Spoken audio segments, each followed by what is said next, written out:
Welcome back to the show. Today we have Ken Aldrich. He's the founder at dreamtoolbox.com. Ken, welcome back again to the show. Thank you so much. I always enjoy it, so I'm delighted. Yeah, I'm excited to do kind of this part two. You just released a best-selling Amazon book, and we didn't get to talk about some of the failures which you're comfortable openly talking about and how you've gotten through those and become successful numerous times. But maybe before we get into that, do you want to just give people a little bit of a quick background on yourself and maybe start off with where you grew up and kind of your background and maybe some career highlights along the way, and then we'll dive into the failures? Okay, yeah, I'll do that quickly. You know my background, so if I leave stuff out that you think I should cover, let me know. Sure. I grew up in Oklahoma, lower class family, really, not poor, but we never had a whole lot of money. Was fortunate enough to have a mentor who talked me into applying to some East and West Coast colleges, went away to college, got a scholarship so that I could afford it, washed dishes to help pay the way, did all the stuff that you do, or that you did in those days at least. Ended up going down to New York for a year of graduate school after college, which frankly was a year of recreation in Manhattan, as it turned out. Went back to Harvard Law School and practiced law for about 4 or 5 years, and then realized that I really craved the challenge and the excitement of being on the other side of the table and being on the business side. So I started out, got into the real estate, well, initially in the investment banking business, then in the real estate business. Got sort of to my first retirement point there, but was nowhere near ready to retire.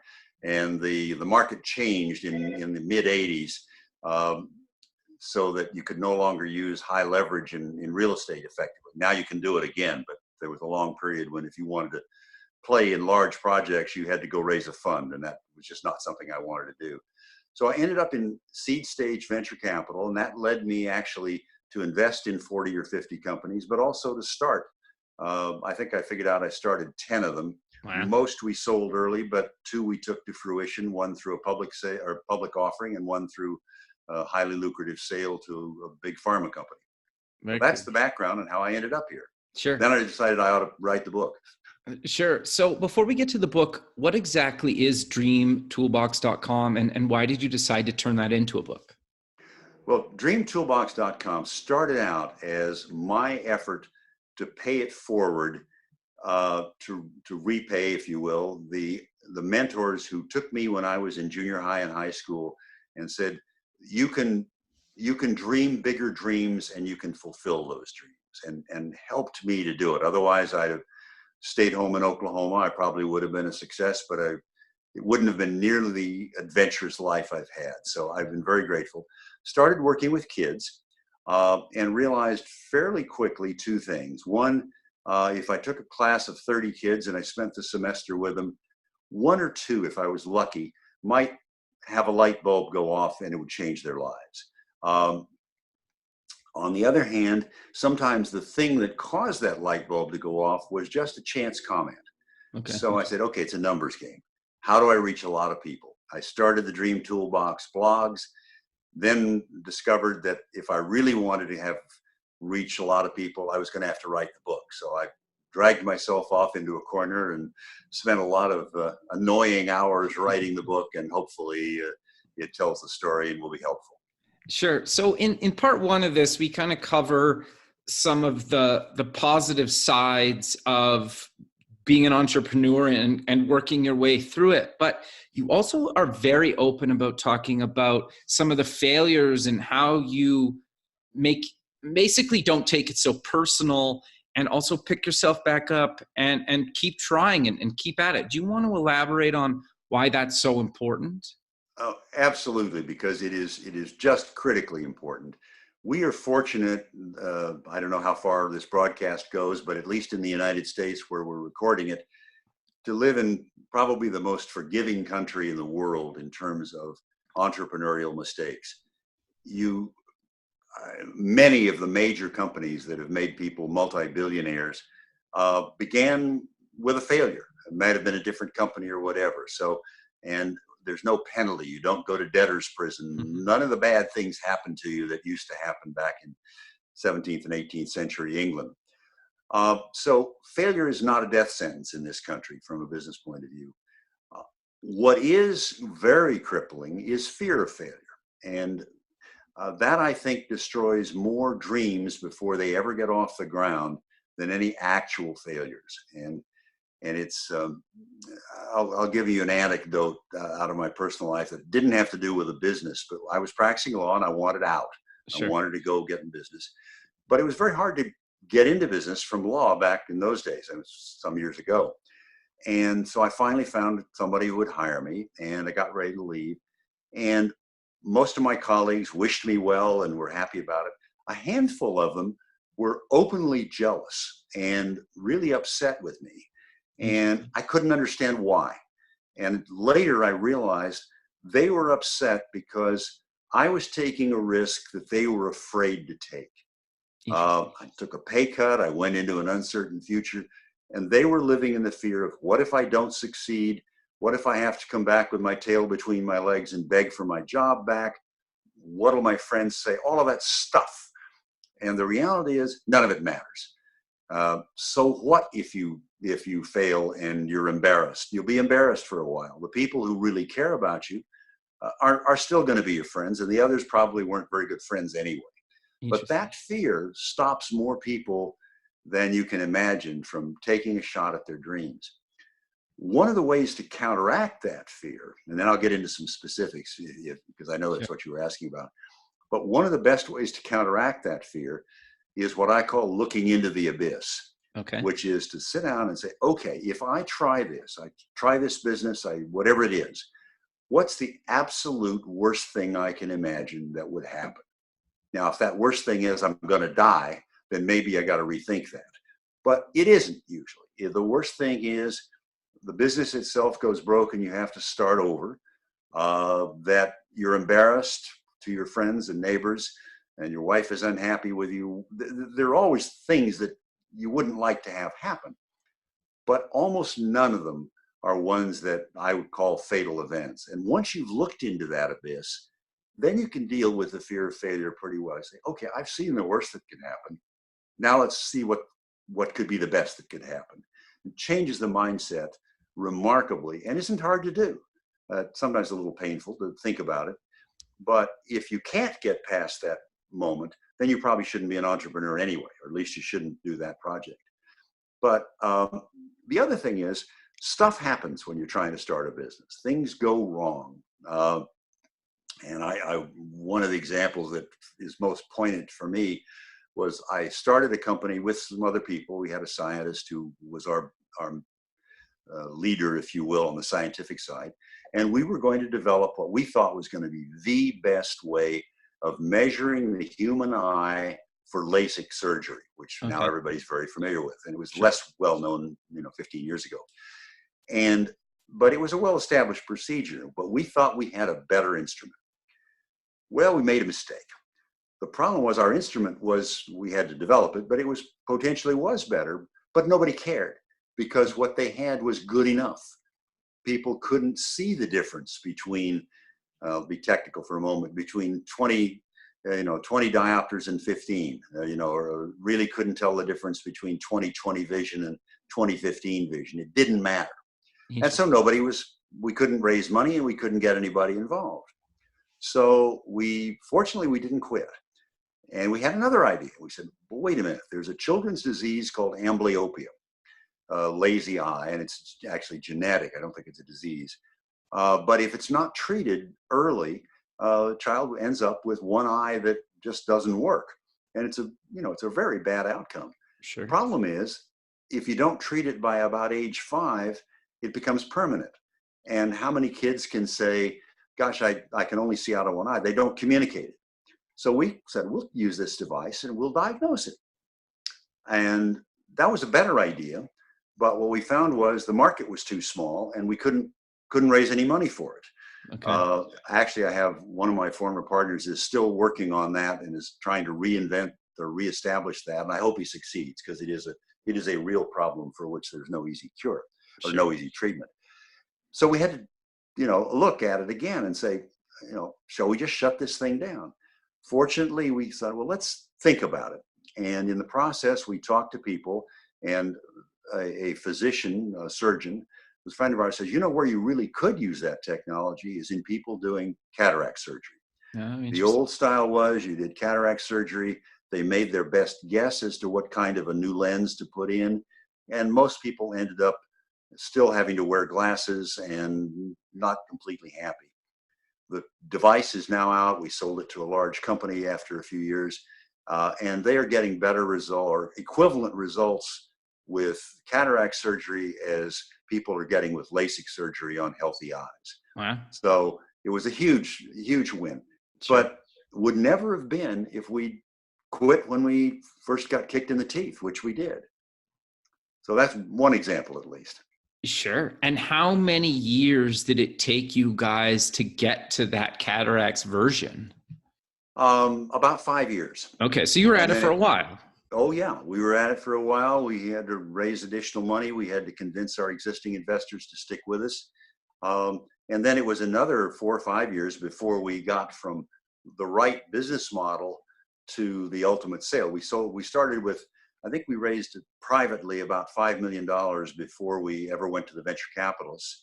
They put in more money over time, and we ultimately sold the company for over $300 million. Wow. So the investors did very well, but it wouldn't have happened if we just quit at the first turn in the road that seemed like a dead end. Sure. So just to reiterate, it took you 10 years to basically sell that company, and it took you 5 years to get it to a point where people were actually using it and investing in it. Exactly. And one of the things that I've learned is it's very, very rare for a very successful company to get there quickly, Sure. if you're starting from ground zero. And if you go back and look, even some of the really big companies that are successful and you read about on Wall Street still went through a fairly long period of time of struggle before they got there, if you will. Well, a good friend of mine founded a company that's now a multi-billion-dollar company on the New York Stock Exchange, but I was on his original board of directors. And 5 years into the deal, we were still worrying whether the company would make it.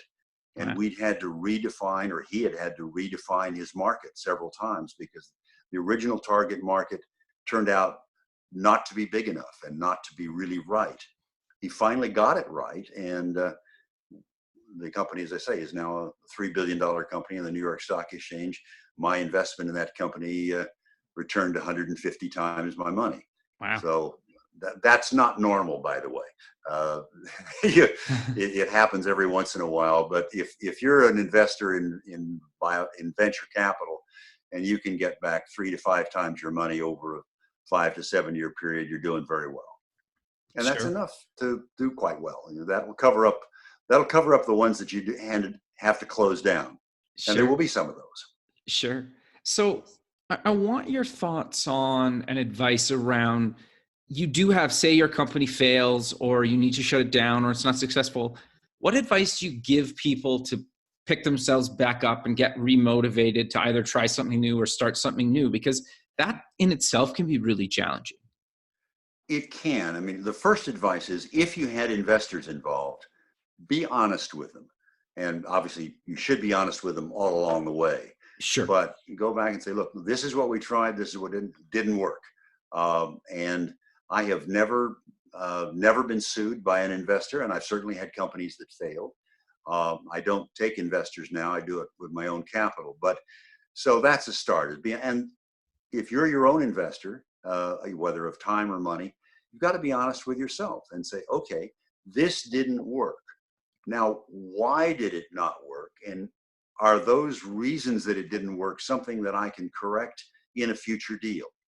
I wish I had a magic bullet to tell you how to kind of pick yourself up and do it when you've had a failure, because it is a jolt to the ego. But the most important thing is remember that the failure of the business is not the same as you being a failure, because businesses fail all the time and their founders go on and start something new that becomes a huge success. And I've seen it over the last 20 or 30 years, time and time again. I would fund a company that went on to be successful. And when I was interrogating the founder, We'd find out this was his second or third try, or her second or third try. In fact, I know some venture capitalists who prefer to fund companies where the founder has failed in the past, because they say they're not going to come into me all arrogant and figure it's easy. Right. They know the agony of defeat, and that makes them sometimes better, particularly if they're coming back and they obviously are making the second effort or the third effort. They're proving that they have some resiliency. So it's just a matter of shifting that mindset again from I can't to I can. Sure. I'm curious, this is a little maybe off topic, but I'm curious to get your thoughts around the whole mental health thing. Seems to be at least getting publicized. I don't know how much we're talking about it. I don't know how much action is actually happening, and I don't really have a solution for it. But how have you over the years made sure you've kind of kept your sanity through the highs and lows of all the things you've been involved in? Well, I'm certainly not an expert in mental health, Sure. and I don't want to imply by anything I say that genuine mental health is something that you just automatically pick yourself up from your bootstraps. I have known people, uh, uh, family of friends of mine, let's put it that way, who had children who were schizophrenic, or who, for whatever reason, got into drugs and alcohol and just couldn't get back out. So that's a different matter. And Sure. some of those people can be helped. There are medications that help some. But in terms of what I'll call the non-medical depression that can happen in careers, an awful lot of it is probably, in my mind at least, very similar to that situation that I described in terms of how do you deal with fear of failure. Okay, here I am. I've just failed. Things have gone down. But is this really, is this the rock bottom? Is it the worst it can get? If so, I've got nowhere to go but up. Sure. If you're fortunate and your wife or significant other is still with you and supportive, or friends or whatever, you say, look, I still have friends. I still have a network. Hopefully you still have your health. Whatever it is, look at the blessing side and say, what do I have? What can I make from it? And that's not easy to do when you've been kicked in the teeth and, things look pretty darn bleak. And I've been there. But you have to do it. Otherwise, life spirals down and you'll be looking back and, from your rocking chair in the nursing home when you're old and saying, gee, I wish I had tried one more time. Sure. Or whatever the regret is. And it's tragic when I see that happening. No, fair enough. I'm curious, though, to talk about how do you, when you get an idea for something or you're dreaming of something that you want to try to accomplish, how do you actually get the motivation to just start and go for it? Because I think some people really struggle with that. Well, in my case, I think, again, it goes on. The first step I have to do is go through to one version or another of the dream forming exercises that I outline in the book and say, is this really a dream that I care about? Because if the dream is just, I'd like to be richer than Steve Jobs, that's probably not, for most people, enough motivation. I mean, I'm sure there are some people to whom just getting really rich maybe is enough motivation. I don't envy them because there's no reward in it. Everything I've ever done that has been successful and rewarded me has been something I really wanted to do for some other reason. I wanted to get involved in medical sciences because I didn't know necessarily what I was going to do, but I knew that if I was successful, lives would change. So part of it is wanting to do it. Is there a real reason you want to do this thing? And I think that's maybe as much as anything the real key. Beyond that, I think it's a matter of looking at it and saying, is there any reason on earth that I shouldn't give this a try? Any reason to think I actually can't do it? Because the answer probably is, I don't know. But wow, if I could pull this off, I don't know that he ever had it, but, suppose Steve Jobs said, wow, if I could create a device that people could hold in their hands and play music and talk to friends and plan a trip to the moon on. Wouldn't that be cool? I have no idea whether you ever had those thoughts, but Sure. the point is the same. And that one of the companies I founded, the dream was, wouldn't it be incredible if we could find a cure for diabetes? Now, we Sure. didn't, but we also found some other things that were very valuable, one of which was what I think will ultimately be a treatment for a disease called retinitis pigmentosa, which causes blindness and is Oh, wow. at this point incurable. So you don't always get to the objective that motivated you, but that motivation is important. Sure. So how do you stay motivated in, year 2 or 3 of something where it's still not really hitting the mark and maybe you're not generating revenue yet? Well, I think that's a matter of doing what the exercise that I think I described, either in this episode or the previous time you interviewed me, I'm not sure, Sure. which is to imagine myself where I want to be in the long run as if it had already happened. Okay. And I call it active dreaming. Other people call it visualization, et cetera. It has a lot of names and it's a well-known technique. But if you're really thinking about what it will feel like when you get there, what will it feel like if I have cured diabetes? What would it feel like if I've built a great company? Whatever the dream is, that makes it a lot easier to slog through the valley of death between the original idea and actual fulfillment. And it is a slog sometimes. I mean, you sometimes just have to think about where am I going and what's the shining city on the hill that I'm headed for. And there's no easy answer, but it's definitely doable. And I've gone through that valley many times. Sure. No, that's interesting. So obviously now it seems like one of your biggest motivations is to give back and share the kind of good, bad, and other advice to up and coming generations. What else do you maybe want to demystify a little bit as we kind of close out the show here? Well, I think interestingly, that objective is one of the more frustrating ones for me, because everything else I could have an objective and say, I'm going to achieve this and I'll get to see the results. I will never know what lives I've changed. I hope there will be many, but I'll never know. So I just have to find a way to keep the dream alive in my head that what I'm doing, I know works if people use the tools. So I just have to hope that I reach enough people and enough of them decide to use the tools. And I'll never know, but that's okay, because I'm confident that I will have changed some lives and made them better. And I can live with that. No, that's interesting, because it's interesting that you say that, because I've obviously taken some online courses in the past that you learn a new skill that you use every day and you maybe use it for years. But you're right. The people that I actually took the course from will never know that they taught me something that I've used for the last decade, right? Like as day to day, which is interesting. Can I give you a suggestion? Sure. Send them a note. Okay. It's amazing how many people don't do it, but once in a while I'll get a note from somebody or a phone call, say, you made a difference, and that'll make my whole day.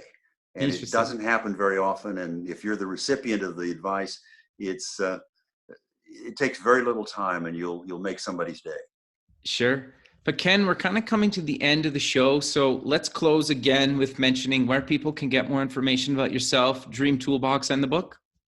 Yeah, all of that's most readily available and single source is just to go to www.dreamtoolbox.com. Dream Toolbox is all one word, of course. And that'll give you links to the book. If you want to buy the book, there's a subsection in there with my bio in it. It'll give you links to our Twitter and Instagram accounts and all the social media stuff that fortunately I have a good friend who manages for me, because it's not my strength. But we're there. And I think that's the easiest way. And I hope people will read it. By the way, just as an aside, any net proceeds from the sale of the book are all going back into charity to help children's education. So very cool. I'm not promoting it to get rich. I'm promoting it in the hope that I can change some lives. Very cool. Well, Ken, as always, I really appreciate you again being on the show, and I look forward to keeping in touch with you, and have a good rest of your day, man. Thank you. Same to you. Thank you. Okay. Bye. Bye-bye.